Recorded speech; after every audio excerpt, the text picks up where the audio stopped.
Hi, and welcome to Reddit Confessions. The smell of fresh-baked cinnamon rolls should have been comforting.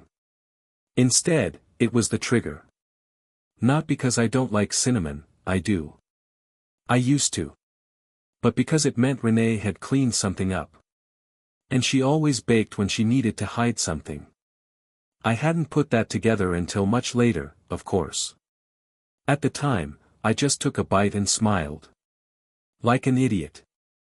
Like a man whose wife hadn't just stood in front of him, fixed her hair in the hallway mirror, and casually said, "Whatever you do, don't go upstairs today." I dropped nail glue all over the carpet. And I, like the doormat that I am, nodded. "Oh, okay. Want me to help clean it up later?" "No. I'll take care of it. Promise." She kissed my cheek. That's the moment I should have known something was wrong. She hadn't kissed my cheek in weeks. I should have asked more questions. But I didn't. I just went back to watching reruns of Pawn Stars, sipping lukewarm coffee from the chipped mug she gave me on our 3rd anniversary. The one that says, "You're my person." Apparently not anymore. The cinnamon rolls were a distraction. The smell, the sweetness, the way she left them out like peace offerings. I devoured 3 before my phone buzzed. A text from my friend Derek. "Hey, man. That black SUV still at your house? Thought I saw it again this morning." SUV? I froze. I looked out the window. Nothing. Just my Corolla and her hybrid. But my heart started racing. Because I'd seen the SUV once before. Just 2 weeks ago. Parked one street over. Running. Tinted windows. Engine humming. Like it was waiting. Back then, Renee said it was probably an Uber for the neighbors. So I had ignored it.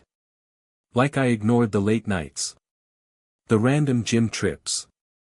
The makeup wipes missing from the guest bathroom. But this time, it didn't feel right. So I walked upstairs. Quietly. No nail glue. No smell.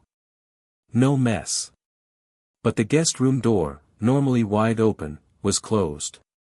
And locked. Renee never locks doors in the house. She says it makes her feel too separated. And yet here I was, standing in front of a locked door in my own home.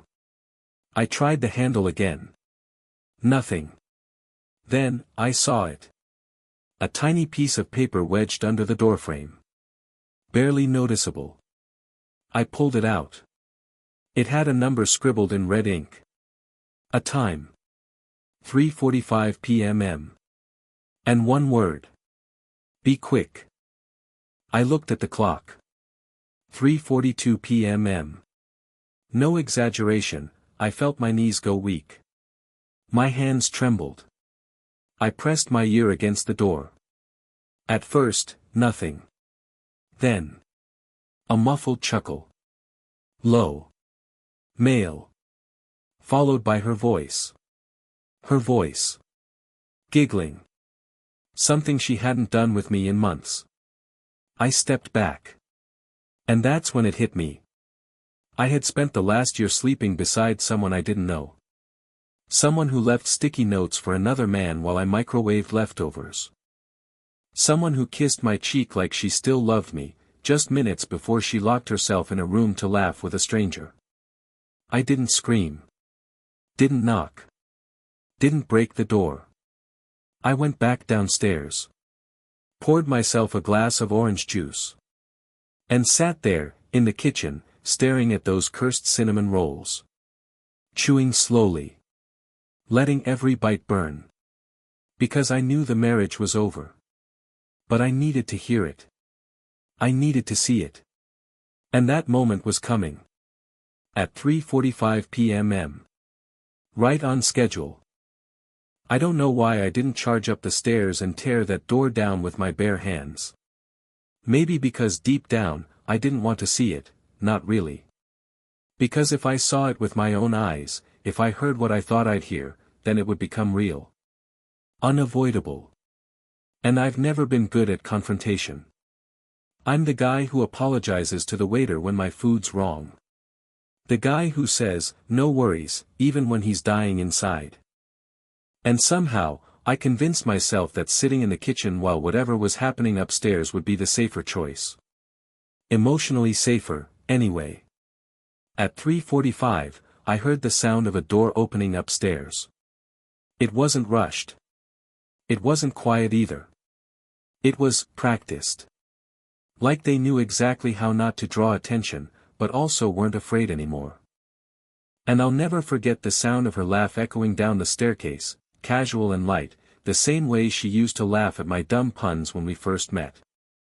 Only this time, I wasn't the reason. I didn't move.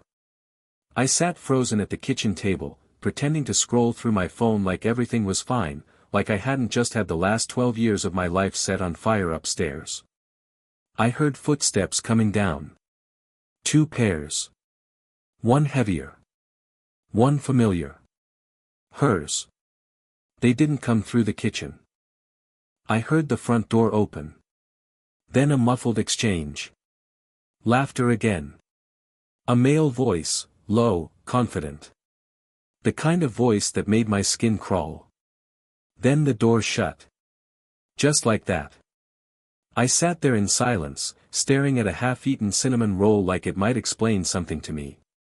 And then I heard her. Just her. Moving around upstairs again, humming softly to herself. Humming. After whatever that was. When she finally came into the kitchen, she didn't flinch. She didn't act startled. She smiled like she hadn't just been upstairs with another man. Like she hadn't just asked me to stay downstairs so she could commit the most personal betrayal right above my head. "Oh," she said, brushing a hair from her face, "you're still here. Thought you might have gone out. Still here. Still stupid. Still sitting in the exact spot she left me." I looked up slowly, studying her face. It was perfectly composed. She opened the fridge, grabbed a bottle of water, and took a long sip before saying, "Everything's fine upstairs now. Thanks for not going up. Thanks for not going up." That's what she said to me. Like I was some obedient dog who deserved a treat for good behavior. My chest was a furnace and my heart was hammering. But all I could say was, cool. Cool. 12 years. Vacations. Family events. Hospital visits. Building furniture together. Late-night car rides. Laughing until we cried. And now, I was reduced to cool. She didn't seem to notice. Or maybe she did, and didn't care. She kissed my cheek again, slower this time, and mumbled, "I'm gonna take a quick shower." And just like that, she walked out. My hands were still trembling as I reached into the kitchen drawer and grabbed the spare keys. I didn't know what I was planning to do, maybe nothing. But I needed proof. For myself.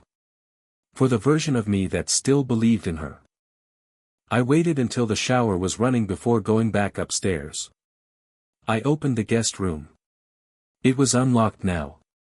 The mattress was gone. The camcorder, the deodorant, the t-shirt, all of it had vanished like a magic trick.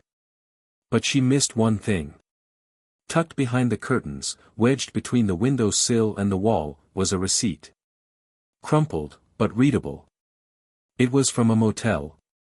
A cheap one, 20 minutes outside of town. Dated 2 days ago. 2 rooms, 1 night. Paid in cash. And written on the back, in her unmistakable handwriting, was a list. Extra blanket. His charger. Pick up new razor. She had planned this. This wasn't a moment of weakness. This was a routine. A pattern. A hidden life I wasn't invited to.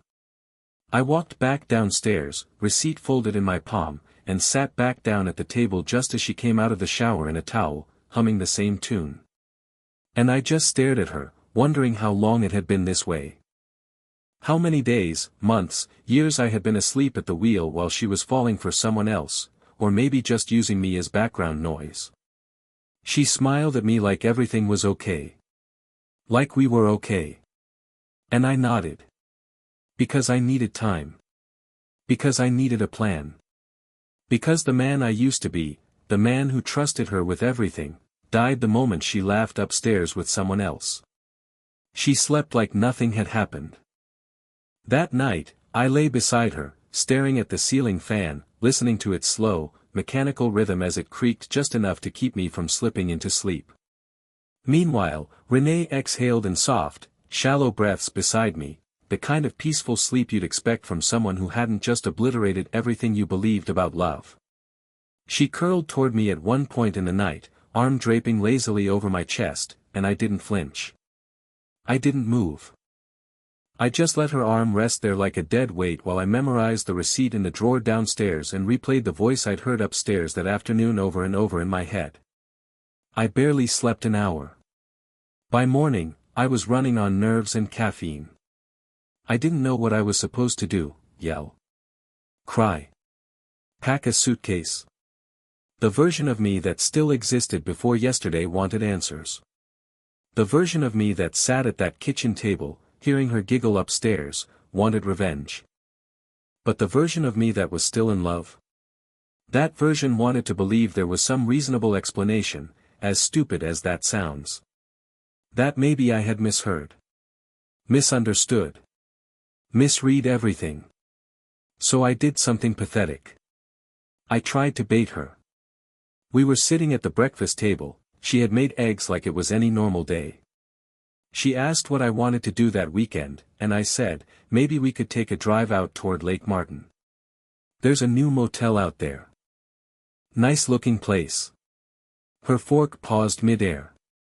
Why a motel? She asked. I shrugged. Change of pace. She didn't say anything for a few seconds. Then she nodded slowly, eyes flickering down to her plate. Yeah.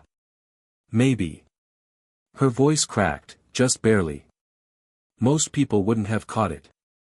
But I did. And in that moment, I knew she knew. Not what I had found, but that something in me had changed. That entire morning, I watched her like a hawk, and every movement, every word, every glance confirmed the truth I hadn't wanted to accept.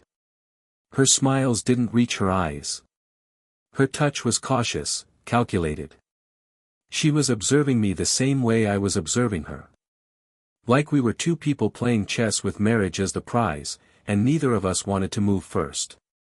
But then something happened I didn't expect. She left her phone on the nightstand when she went to the garage to fold laundry. Now, I've never looked through her phone before. Not even in the early years. But this time, I picked it up and told myself I wasn't going to snoop. I was just going to check something harmless. I opened the Photos app. Nothing unusual. Then I opened her Notes app. The most recent one was titled, What to Say If He Asks. My heart slammed against my ribs. I opened it. It was a script. An actual script. Lines she'd written out like she was preparing for a job interview or a performance. I read it over and over, each line like a hammer to the head. I know I hurt you, and I'm not proud of it. It wasn't just about him, it was about who I felt like when I was with him. You stopped seeing me. He didn't. It was never supposed to go this far. Please don't make this ugly. I dropped the phone like it burned. I wasn't paranoid. I wasn't overreacting. She was cheating. She was lying. She was even rehearsing how to handle the fallout. And I was standing in the eye of the storm, pretending not to feel the wind ripping everything apart. She walked in seconds later. Saw me standing by the bed. Glanced at her phone. I didn't say anything. Neither did she. She just picked it up and smiled, like it was any other Tuesday. And I smiled back. Because I was done playing defense. If she wanted to script her betrayal, then I would write my own ending, one she'd never expect. I didn't confront her that day. I wish I had. I wish I had stood there, phone in hand, note open on the screen, and asked her who exactly she rehearsed those lines for. But I didn't. And not because I was afraid of the truth, I already knew the truth. It was because I wanted to see what she'd do if I gave her the illusion of safety. The illusion that I still didn't know.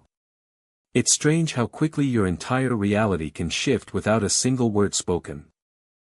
I went from being a husband to a quiet investigator in my own home. Every look, every item left on the counter, every pause in her step became evidence. I started noticing the things I had trained myself for years to ignore. Like the second phone charger in the bathroom drawer. Or how she'd started wearing perfume to work from home. Or how the laundry had more of her lingerie lately, things I hadn't seen her wear in months, if ever. That night, after she went to bed, I opened her laptop. Not to snoop, no, by now it was something else. I was documenting. Collecting. Preparing for the emotional detonation I knew was coming. I opened her email. She had no password on it. She really thought she was untouchable. There were dozens of emails from someone named Jaden G. At first glance, I assumed it was work-related. She worked in marketing, always networking. But the tone, the tone of those messages. It started polite. Then flirty. Then intimate. I scrolled down further and found the one that made me grip the sides of the desk to keep from screaming. I hate pretending he still matters. When I'm with you, I feel seen. Don't worry. The plan is almost ready. The plan. Almost ready. I clicked deeper. More emails. Hotel receipts. Screenshots of flight bookings. A shared Google Doc titled New Life Budget. She was planning to leave me. Not just cheat and come back. She was organizing an exit strategy with another man, financially. She had a spreadsheet outlining the sale of our house, the closing of our joint accounts, even how she planned to ease the transition for me, like I was some fragile animal she'd adopted and now had to set free. One column was labeled. What he'll keep, if any: car, tools, couch in garage. Couch in garage. After 12 years together, I was being reduced to a line item under maybe. I didn't sleep that night.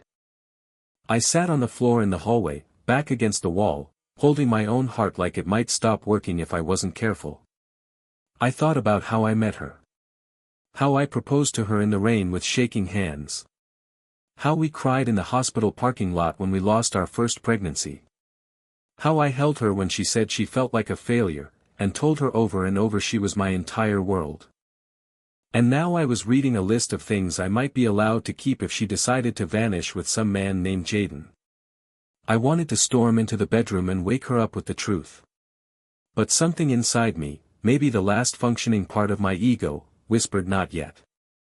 Because I wasn't going to be humiliated like that. Not on her terms. Not on his.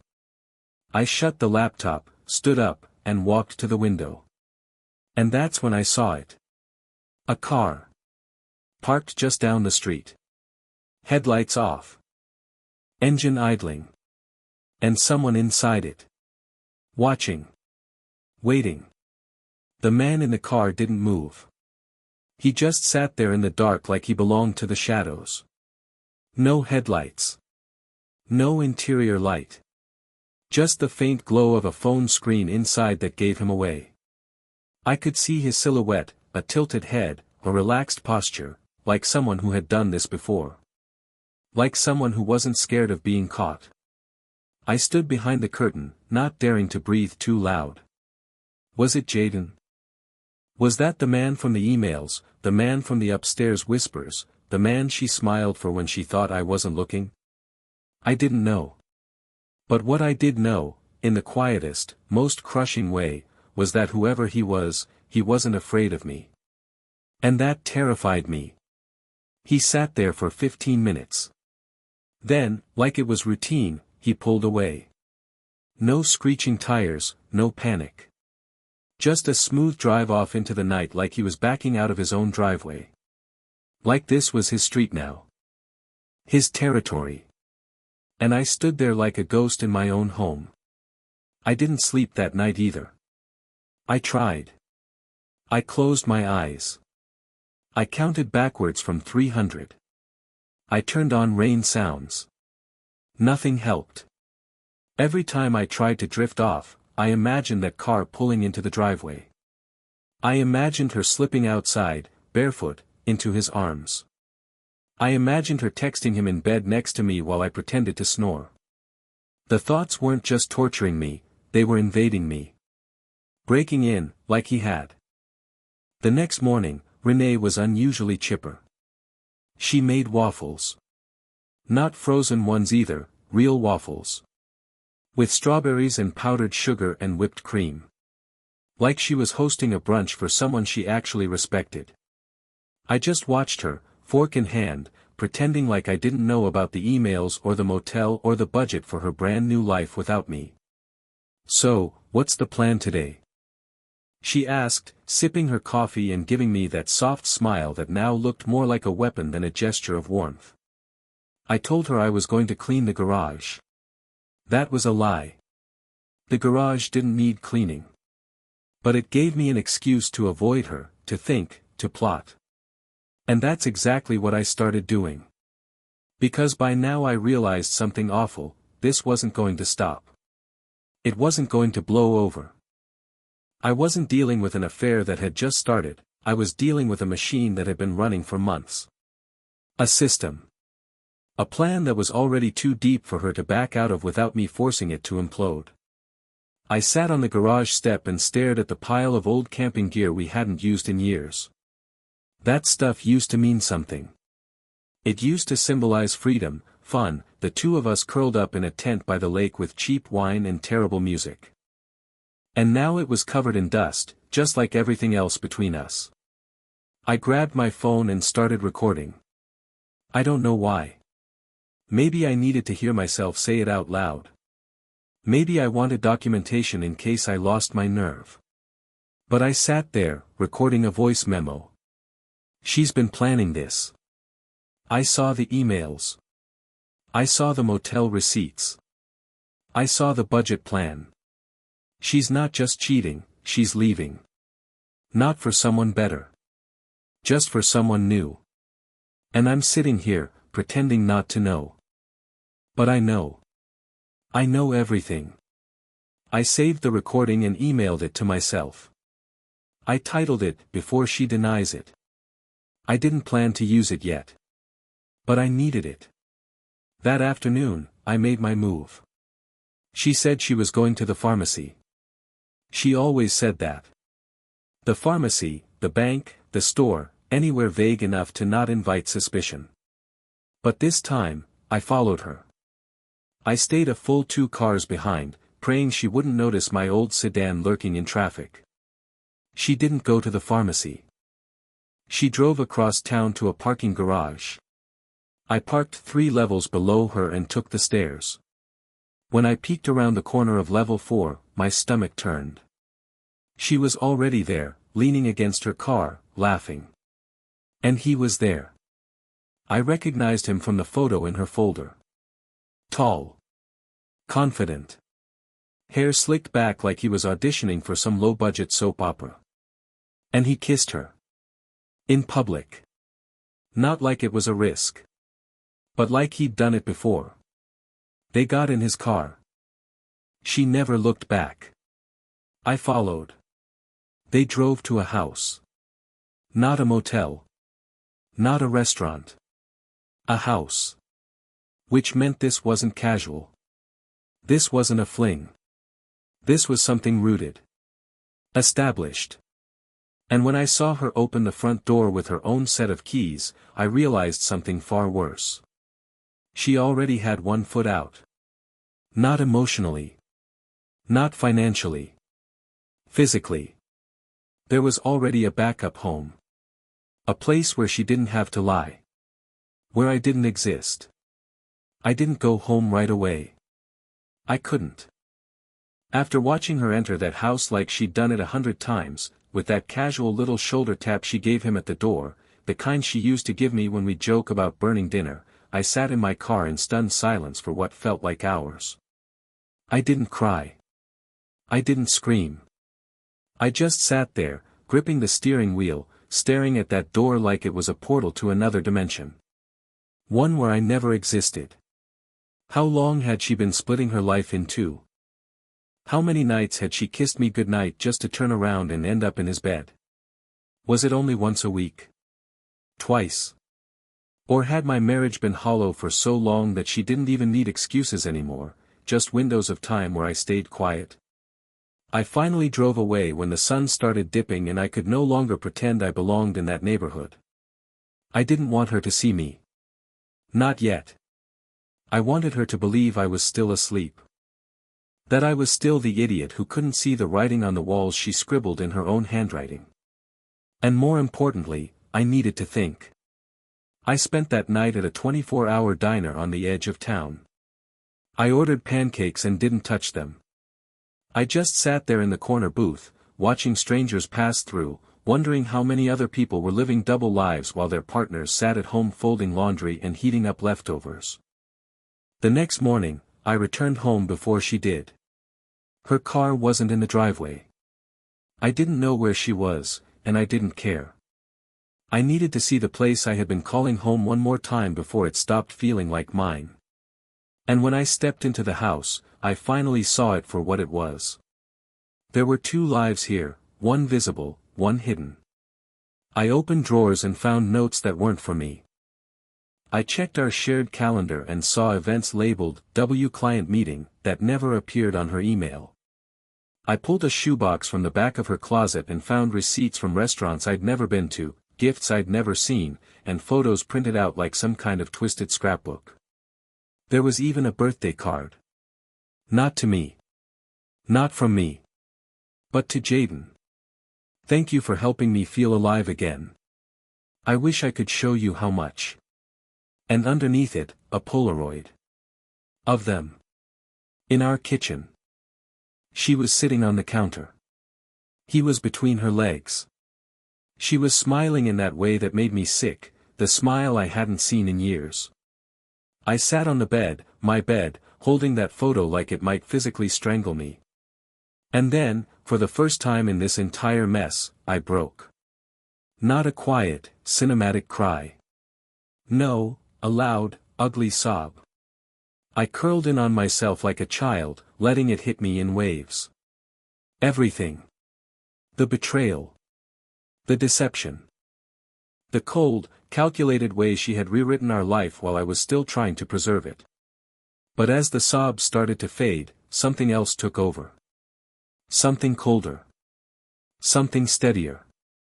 I wasn't going to fight her for her love. I wasn't going to ask her why. I wasn't going to beg for an explanation. I was going to end it, on my terms. That same day, I withdrew half the money from our joint account. She had no idea I even remembered the login. She'd been managing our finances for the past 4 years. I made sure the remaining amount was just below the flag threshold, so nothing would look suspicious. Then, I went to a lawyer. I didn't file for divorce, not yet. I wanted guidance. I wanted to know what cards I had. Turns out, quite a few.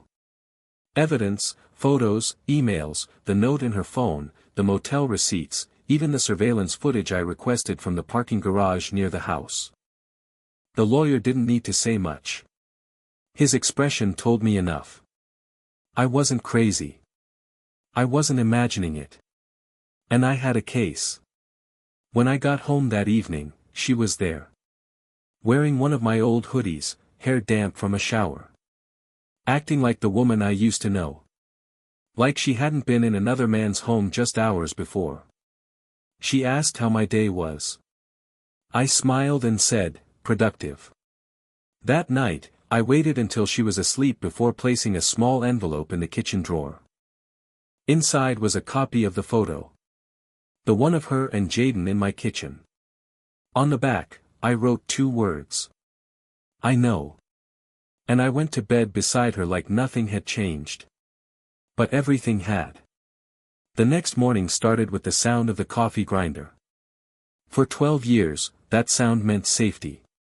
Routine. A home that still breathed with love even in the silence. But that morning, it sounded like a drill boring into a coffin, our marriage's coffin, to be exact. I stayed in bed, listening to her move around downstairs, imagining her opening that kitchen drawer. I imagined her picking up the envelope, confused, then flipping the photo. I imagined the exact second her heart dropped into her stomach and the weight of her double life finally caught up with her. My only regret was not seeing her face. When I came downstairs 15 minutes later, the envelope was gone. The drawer was shut. And Renee was sitting at the kitchen table, elbows on the wood, face pale and unreadable, staring down at her untouched cup of coffee like it might give her the courage to speak first. She didn't look angry. She didn't look guilty, even. What she looked like was cornered, like an actress who just realized the audience had been watching the wrong script the entire time. "Wendell," she said, without looking up. "I think we need to talk." I sat down slowly, feeling the weight of every second that had led to this moment. She inhaled deeply. "Before you say anything, I need you to know. I never planned for it to happen this way." I didn't speak. I just let her sit in the silence she created. She started talking, slowly at first, then in waves. She admitted there was someone else. She said his name before I even had to ask. Jaden. She admitted they had met at a networking event, bonded over shared burnout and late-night creative projects, and that one night turned into two, then a habit, then a routine. She admitted she had started staying at his place when she said she was working late or going to wellness retreats. And then she had the audacity to say, "I didn't tell you because I didn't want to hurt you." I almost laughed. But I didn't. Instead, I leaned back and asked her just one question: how long? She flinched. "Just barely. 10 months. 10. 10 months of lying to my face. Of pretending to care. Of sleeping beside me while texting him. 10 months of living a separate life, wearing her ring like it still meant something." "You planned to leave," I said. It wasn't a question. It was a confirmation of everything I had read, every spreadsheet cell and email draft she'd never thought I'd see. "I was going to tell you, after the holidays." The holidays.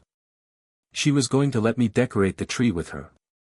Host our families. Bake gingerbread.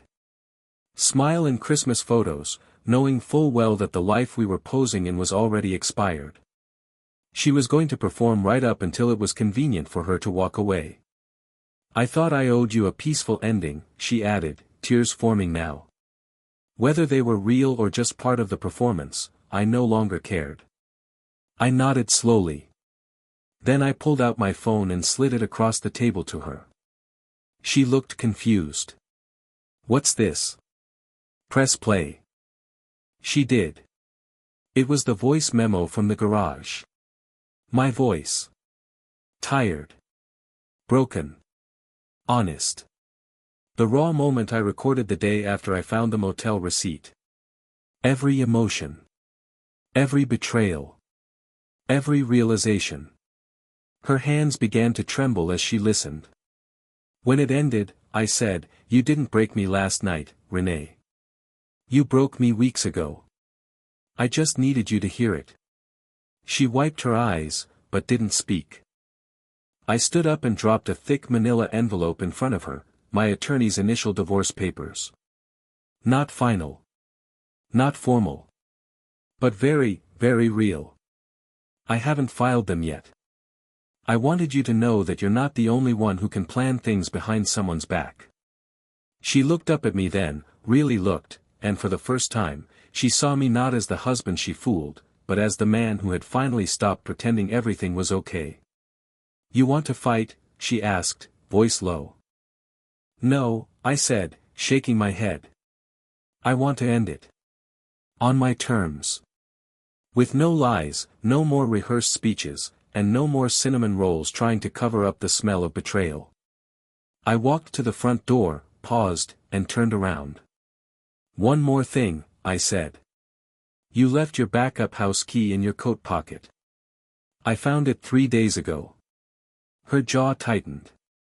"I changed the locks this morning." She didn't move. She just sat there as I stepped out into the cold, closing the door behind me. And for the first time in what felt like forever, I finally exhaled, not because I had won, but because I had ended something I never truly consented to losing. 6 months later, I don't wake up to the smell of cinnamon rolls anymore. I wake up to quiet. Real quiet, not the heavy, anxious silence I used to drown in, but the kind that feels clean. Like still water after a storm.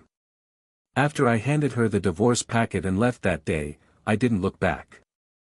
I stayed with my brother in Oak Bend for a few weeks. I slept on a pull-out couch. I ate microwave burritos and listened to his kids argue about cartoons. It was the most peace I'd had in years. Renee didn't put up much of a fight, honestly.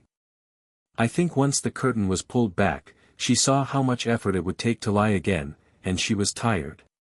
The performance was over. We didn't scream. We didn't throw things. We signed, we split, we moved on. And me? I started over. Not in some movie montage kind of way. There was no dramatic haircut or spontaneous vacation. Just small things. I got rid of the couch we bought on clearance the year we got married. I canceled every streaming service tied to her email. I started walking in the mornings with a thermos of coffee and no destination. Then, one morning, on one of those walks, I passed a local print shop with a sign taped in the window, "Help wanted, no experience needed." Something about it made me stop. Maybe because I'd spent so long doing things I was qualified for, playing roles I never questioned. I walked in. The owner was an older woman named Linda who handed me an apron before she even asked for a resume. Now, I spend my days surrounded by paper and ink and the sound of slow machines doing honest work. I know it doesn't sound exciting, but it's mine. It's something no one lied about. Something no one cheated me out of. It's real. Last week, I printed my own card for the first time. Just a plain white rectangle with 5 words in dark blue ink. I deserve something honest too. I keep it in my wallet. I don't need to look at it every day anymore, but I like knowing it's there. Proof that I made it out. That the quiet now isn't empty, it's peaceful. Renee sent me a message 2 months ago. Just a single sentence, "I hope you're doing okay." I didn't reply. Not out of bitterness. I just didn't want to be pulled back into a chapter one already finished reading. Some books you don't reread, not because they weren't meaningful, but because you've outgrown the version of yourself who needed them. And me? I'm still figuring things out. Still learning who I am when I'm not being lied to. But I'm okay. Really, actually okay. And that's more than I thought I'd be able to say. Thanks for watching Reddit Confessions. If you've ever experienced a moment where everything broke, but somehow, that break became the beginning of something better, tell us your story in the comments. What moment changed your life for the better after everything fell apart? And don't forget to subscribe to Reddit Confessions for more stories like this one, raw, real, and sometimes, redemptive.